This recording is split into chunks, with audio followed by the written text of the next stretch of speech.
جو لوگ بیچارے مزدوری بھی کرتے ہیں، کام کاج بھی کرتے ہیں، ان کے لیے کتنی مشقت ہے کہ جسم کا پانی بھی خشک ہو جاتا ہے اور وہ اس کے باوجود بھی روزے سے ہوتے ہیں۔ شوگر کے مریض ہیں، ان کے لیے 5-6 گھنٹے بھوک سے کاٹنے مشکل ہوتے ہیں، اور وہ جو ہے وہ 18-20 گھنٹے جو ہے وہ بھوک میں کاٹ رہے ہوتے ہیں، اور پھر جو ان کا حال ہوتا ہے وہ انہیں پتہ ہوتا ہے۔ اسی طرح مختلف بیماریوں اور مختلف امراض میں مبتلا لوگ، صحت مند شخص بھی اتنی شدید گرمی میں اتنی بھوک اور پیاس کاٹتا ہے، تو یہ ایک کام ہے۔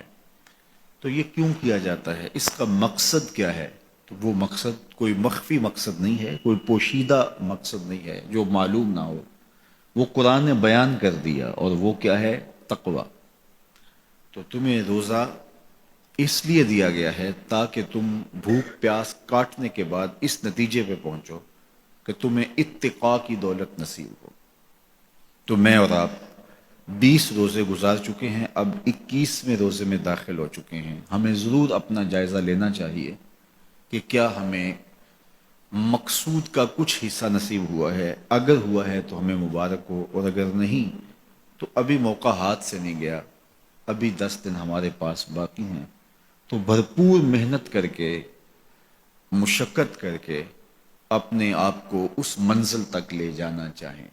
بعض اوقات ایسا ہوتا ہے کہ برتن کے پیندے میں سوراخ ہوتا ہے، اور آپ اوپر سے پانی ڈالتے رہتے اور نیچے سے وہ بہہ جاتا ہے، تو آپ سارا دن بھی اس کے اندر پانی ڈالتے رہیں تو اس میں جمع نہیں ہو پاتا، کیونکہ اس کا پیندہ جو ہے وہ سوراخ ہے۔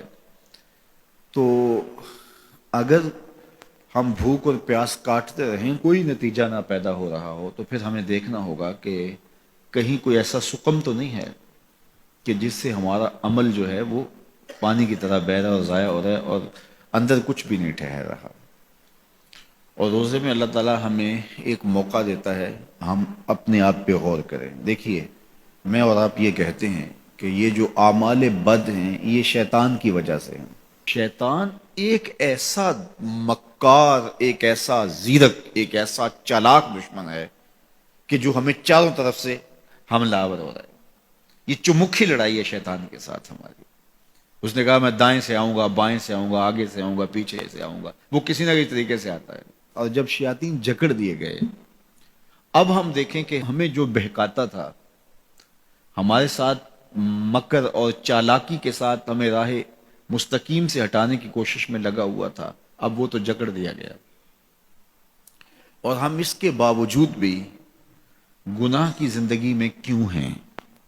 یہ میرے لیے اور آپ کے لیے ایک سوچنے کی بات ہے کہ جو چیز ہمارے بہکاوے کا سبب تھی وہ تو اب نہیں رہی، وہ تو جکڑ دی گئی، اور یہ پکی اور طے شدہ بات ہے کہ وہ واقعتاً جکڑ دیا گیا۔ تو اب ہم اس کے باوجود کیوں گناہوں بھری زندگی بسر کرتے ہیں؟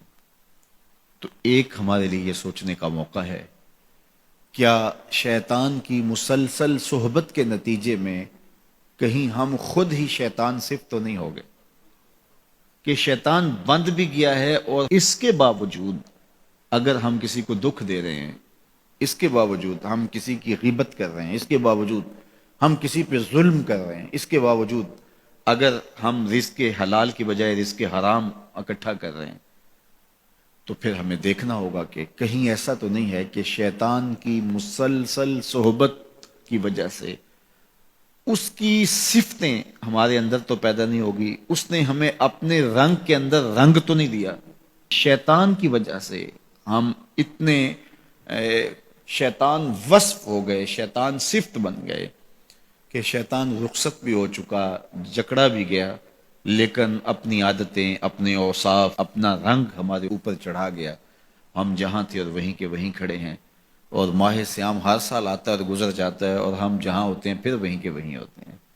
بہت سارے لوگ جو ہیں وہ تو پانچ گانہ نماز بھی پڑھنے لگ جاتے ہیں، لیکن رمضان المبارک کے بعد عید کے دن بھی فجر کی نماز چھوڑ دیتے ہیں، اور پھر اس کے بعد نمازوں کا تسلسل۔ تو اس کی مثال بیان فرمائی کہ اس خاتون کی طرح جو سارا دن سوت کاٹتی تھی اور شام کو اپنے ہاتھ سے اس کاتے ہوئے سوت کو توڑ دیتی تھی۔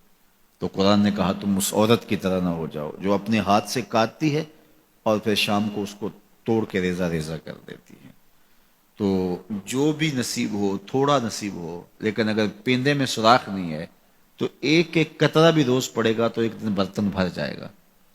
اور پیندے میں اگر سوراخ ہے تو جتنا مرضی ڈالتے رہو گے ایک قطرہ بھی اس کے اندر نہیں روک پائے گا. تو سب سے پہلے ہمیں اپنے آپ کو محفوظ کرنا ہوگا، وہ برائی کے راستے بند کرنے ہوں گے، اور اپنے من کی صفائی اور ستھرائی کے لیے کوشاں ہونا پڑے گا. تو یہ رمضان ہمیں سکھاتا ہے، ماہ سیام ہمیں بتاتا ہے کہ ہم کس طرح اپنے آپ کو بچا سکتے ہیں.